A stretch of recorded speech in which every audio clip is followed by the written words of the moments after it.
बच बारस की कहानी। नमस्कार दोस्तों, आज की वीडियो में आप सब बच बारस की कहानी सुनेंगे क्योंकि आज 3 सितंबर 2021 को हम बच बारस का दिन मना रहे हैं और इस दिन बहुत सी महिलाएं व्रत रखती हैं और बच बारस की कहानी भी सुनती है। इसकी बहुत महत्वता है, तो चलिए जानते हैं बच बारस की कहानी। बच बारस का व्रत भादो मास की कृष्ण पक्ष की बारस को किया जाता है। इस दिन महिलाएं गाय बछड़े की पूजा करती हैं। इस दिन महिलाएं गेहूं और मूंग जैसे अनाज का सेवन नहीं करती हैं। इस दिन चाकू से कटी हुई चीज़ें नहीं खाई जाती हैं और ध्यान रखा जाता है कि व्रत को पूरी श्रद्धा से किया जाए।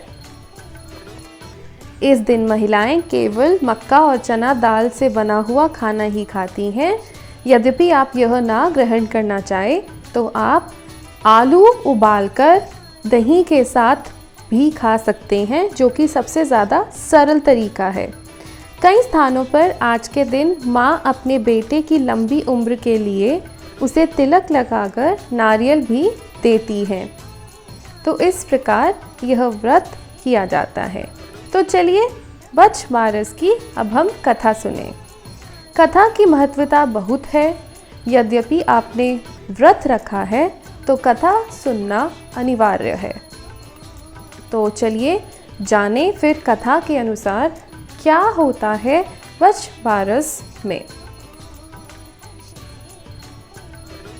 किसी गांव में एक सास बहू रहती थी। उनके खेती का काम था। बहू नई नई आई थी। सासू माँ रोज खेत पर जाती तो बहू को खाना बनाने के लिए सब्जी बता जाती थी। एक दिन सासू खेत पर जाने लगी तो बहू से कह गई कि बहू गेहलो मूंग लो रांध लीजो। तो यहाँ पर जो सास कहती है बहू को, बहू ध्यान से तो सुनती है परंतु समझ नहीं पाती है। बहू को समझ नहीं आया कि गेहलो मूंग लो कई होवे। उनके घर में गाय थी और उसके बछड़े को भी गेहलो मूंगलो ही कहते थे। तो बहू ने सोचा कि सासू माँ बछड़े के लिए बोल कर गई है। अब सासू माँ बछड़े के लिए बोलकर तो नहीं गई थी, परंतु बहू को लगा कि सासू माँ ने बछड़े के लिए ही बोला है। उसे बड़ा अजीब तो लगा और लग भी रहा था, परंतु सासू माँ की आज्ञा मानना उसका कर्तव्य था।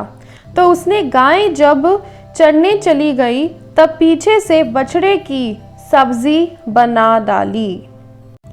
पर वो बार बार भगवान से सब कुछ ठीक करने की प्रार्थना करती रही, क्योंकि उसे चिंता थी कि शाम को जब गाय घर पर आएगी तो अपने बछड़े को नहीं पाकर उसकी स्थिति क्या होगी। अब जब शाम को सासू जी आई तो उन्होंने बहू से पूछा कि बहू खाना बना लिया। तो बहू ने कहा, हाँ सासू माँ, आपने जैसे कहा था वैसा ही गेहलो मूंगलो की सब्जी बना ली। अब सासू गाय के बाड़े में बछड़े को चारा डालने गई तो वहां बछड़ा नहीं था। सासू माँ तुरंत बहू के पास गई और उन्होंने बहू से पूछा कि बछड़ा कहाँ है। तो उसने कहा कि आपने ही तो कहा था कि गेहलो मूंगलो की सब्जी बना लीजो, तो मैंने बछड़े की सब्जी बना दी। सास बहू से बोली, अरे ये तूने क्या किया। अब सासू भी भगवान से प्रार्थना करने लगी। इधर शाम को जब गाय घास चरकर वापस घर लौटी तो बछड़े के लिए रंभाने लगी। तो इधर घबराकर आंखों में आंसू भरकर सासू भगवान से प्रार्थना करने लगी कि हे भगवान, मैंने सच्चे मन से यदि बच बारस का व्रत किया है तो गेहलो मूंगलो को जीवित कर दो। भगवान श्री कृष्ण को दया आ गई। भगवान ने सासू की प्रार्थना सुनकर गेहलो मूंगलो को जीवित कर दिया। वह हांडी फोड़कर बाहर आया और दौड़ता हुआ अपनी माँ के पास पहुंचा। गाय जो बहुत देर से रंभा रही थी, रंभाना बंद कर अपने बच्चे को चाटने लगी।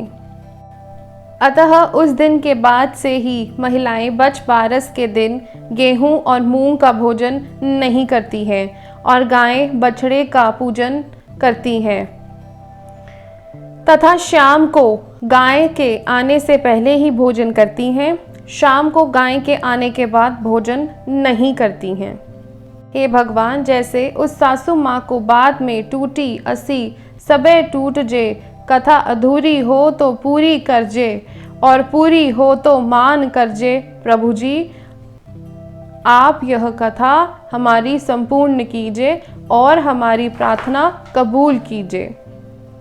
तो सहेलियों, ये थी वश बारस की कथा, जिसे वश द्वार के नाम से भी पढ़ा जाता है, सुना जाता है और व्रत किया जाता है। राधे राधे।